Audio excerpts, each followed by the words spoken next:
Hello friends, my name is Pankaj Sharma and welcome to my channel Dear Life.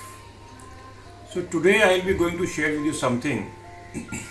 तो ये जो मैं आपसे बात करने वाला हूँ ये बड़ी इम्पोर्टेंट बात है और मुझे आशा है कि ये जब मैं आपसे शेयर करूँगा तो आपको कुछ समझ में आएगा कि क्या चीज़ है ये। नाउ अभी ये शेयर करने से पहले मैं आपसे एक सवाल पूछता हूँ कि क्या आपने भगवान को देखा है? क्या आपने कभी महसूस किया है कि भगवान आपके आसपास हैं? और एक सबसे महत्वपूर्ण बात जो हम सभी जानते हैं कि ईश्वर में आस्था मानव जीवन को सार्थकता प्रदान करती है। तो आप उस परमपिता परमेश्वर में, उस ईश्वर में कितना विश्वास करते हैं वो बड़ा इम्पोर्टेंट है, वो बड़ा महत्वपूर्ण है ना। आप किसी भी भगवान को मानते हैं, चाहे आप अल्लाह को माने या भगवान को माने या आप जीसस को माने, आप किसी भी धर्म में हैं, उससे कोई फर्क नहीं पड़ता, लेकिन क्या आप ईश्वर में विश्वास रखते हैं? और अगर आप मुझसे ये सवाल पूछे तो मेरा जवाब होगा हाँ। अब मैं आपसे जो शेयर करने जा रहा हूँ ये मेरे साथ घटी हुई घटना है, जो कि पिछले वीक की, लास्ट वीक की घटना है, पिछले सप्ताह की घटना है। तो मैं आपको बताऊं कि मैं हनुमान जी का भक्त हूँ। तो मेरी जो दिन की शुरुआत होती है वो हनुमान चालीसा से होती है।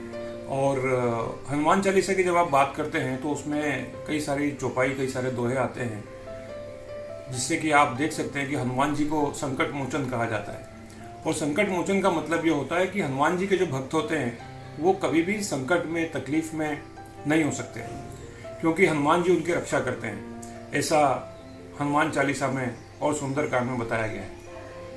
तो जो मेरे साथ हुआ वो मैं आपसे शेयर करता हूँ। ये बात है तकरीबन 6 दिन पुरानी, ज़्यादा पुरानी बात नहीं है। मैं अभी पुणे शहर है वहाँ से बॉम्बे के लिए आ रहा था। तो बॉम्बे और पुणे मैं अक्सर जाता रहता हूँ और नॉर्मली अपनी कार से जाता हूँ। तो जब मैं पुणे से वापस बॉम्बे के लिए आ रहा था, मेरे साथ एक मेरे सीनियर फ्रेंड भी थे, एक कलीग भी थे। तो जब मैं वहाँ से आ रहा था तो वो अचानक पता नहीं क्या हुआ कि जो ब्रेक था उसमें एक अजीब सा कुछ झटका आया। और जो पुणे से जब आप बॉम्बे आते हैं तो वहाँ पर एक तकरीबन 70-80 किलोमीटर का एक एक्सप्रेस हाईवे होता है, जिस पर की जो स्पीड होती है गाड़ी की, it should be more than 80 kilometre per hour. 80 kilometre प्रति घंटे की रफ्तार से आपको गाड़ी चलानी होती है। तो जब मैं वहाँ से वापस लौट रहा था, गाड़ी की रफ्तार तकरीबन 70-80 के आसपास थी। तो अचानक पता नहीं कुछ हुआ, तो ब्रेक अचानक हुआ लगा और गाड़ी जो है वो चलते चलते रुक गई। अब ये जो गाड़ी रुकी थी ये एक्सप्रेस हाईवे पे रुकी थी, और ये जो एक्सप्रेस हाईवे था उसके आगे पीछे कुछ भी नहीं था, मतलब कोई दूर दूर तक गांव वगैरह भी नहीं था। लेकिन जब ये हुआ और गाड़ी अचानक रुकी तो हमको लगा पता नहीं क्या हुआ। उतर के देखा, गाड़ी का दरवाज़ा खोला, पीछे जाके देखा तो पता चला कि कुछ इस वाले टायर में कुछ प्रॉब्लम है, पीछे वाले टायर में। तो जो राइट साइड का जो पीछे वाला बैक टायर होता है उसमें कुछ इशू लगा कि कुछ है। तो हमने सोचा कि चलो आसपास कुछ तो भी होगा, कोई मैकेनिक होगा, धीरे धीरे गाड़ी को आगे बढ़ाते हैं। तो गाड़ी को फर्स्ट गियर में डाल करके थोड़े थोड़े दूर हम चले। उसके बाद अब जो मैं आपको बताने जा रहा हूँ वो बड़ी मज़ेदार बात है, वो घटना बड़ी अच्छी है। आपको भी लगेगा कि नहीं, वास्तव में ऐसा कभी कभी होता है। जैसे ही हम थोड़े आगे बढ़े तो हमने देखा कि 2 व्यक्ति जो थे वो काइनेटिक के ऊपर बैठ करके गाड़ी के सामने आकर के रुकते हैं। और वो गाड़ी के सामने आकर के रुकते हैं और पूछते हैं कि आपकी कार में कुछ प्रॉब्लम है क्या? मैंने बोला हाँ बिल्कुल प्रॉब्लम है।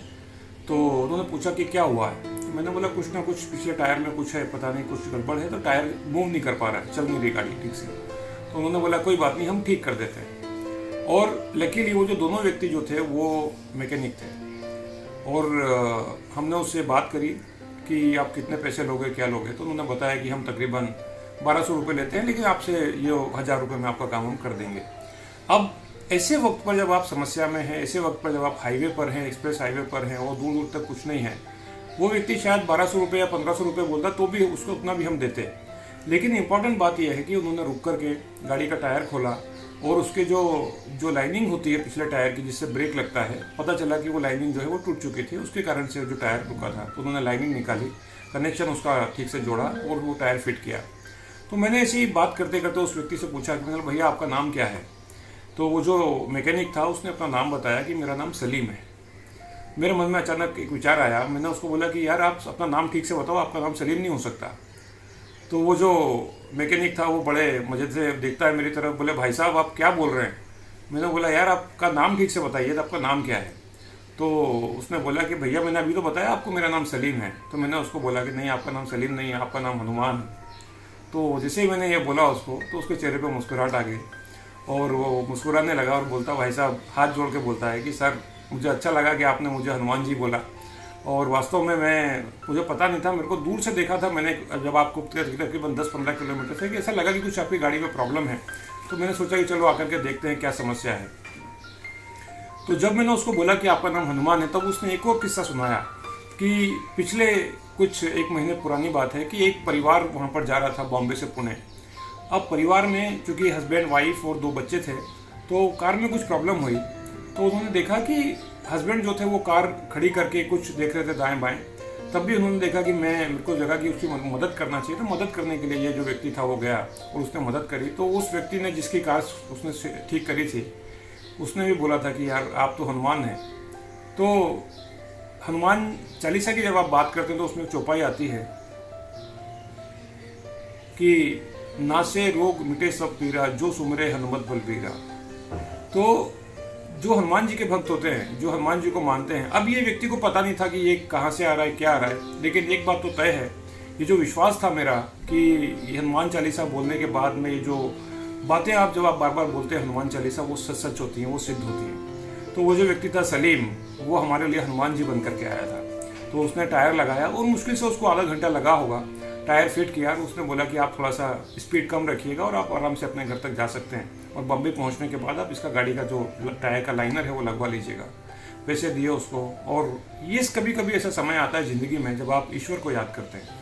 तो मेरा आपसे कहना है कि आप जिस भी ईश्वर को विश्वास करते हैं, मानते हैं, उसमें पूर्ण विश्वास कीजिए। और ईश्वर खुद नहीं आते, भगवान खुद नहीं आते, लेकिन वो कुछ ना कुछ साधन किसी न किसी को भेजते हैं आपकी मदद करने के लिए।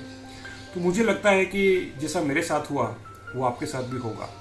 और यकीन करिए, यकीन मानिए, जब भी आप तकलीफ़ में होते हैं, परेशान होते हैं, किसी संकट में होते हैं, तो ये ईश्वर ही होते हैं जो आपके पास लोग भेजते हैं। वो स्थिति परिस्थिति को अनुकूल बनाते हैं।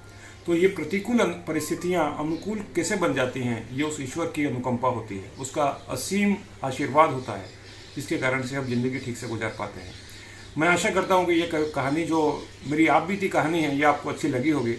और नॉर्मली हम पुणे से बॉम्बे आने में तकरीबन 3 घंटे लगते हैं। मैं थोड़ा गाड़ी स्पीड में चलाता हूँ तो मेरे को 2.5 घंटे, 2.25 घंटे का समय लगता है, क्योंकि उस दिन हमको 4-4.5 घंटे लगे, लेकिन सकुशल हम अपने घर पहुँच पाए थे। और घर आने के बाद लगा कि यदि वो दोनों व्यक्ति नहीं आते हमारी मदद करने के लिए, तो हो सकता है कि रात हमको वहीं गुजारनी पड़ती है हाईवे पे। तो उस ईश्वर का धन्यवाद करना चाहिए कि जो उसने हमको दिया है, और मैं भी उसको धन्यवाद करता हूँ। और इसीलिए मैं मानता हूँ कि हनुमान जी हमेशा अपने भक्तों की मदद करते हैं। आशा करता हूँ ये मेरी आप बीती कहानी आपको अच्छी लगी होगी। यदि आपके साथ भी कभी कुछ ऐसा हुआ है तो मेरी रिक्वेस्ट है, नीचे कमेंट बॉक्स में ज़रूर डालिएगा। और यकीन मानिए, ईश्वर में विश्वास रखना हमेशा आपको शक्ति देता है। उस ईश्वर में विश्वास रखिए, उस भगवान में विश्वास रखिए, उस जीसस में, अल्लाह में विश्वास रखिए। यकीन मानिएगा, आपका कभी गलत नहीं हो सकता, आपको कभी कोई बुरा नहीं कर सकता। Thank you so much for watching. Keep watching my channel dear life by Pankaj Sharma.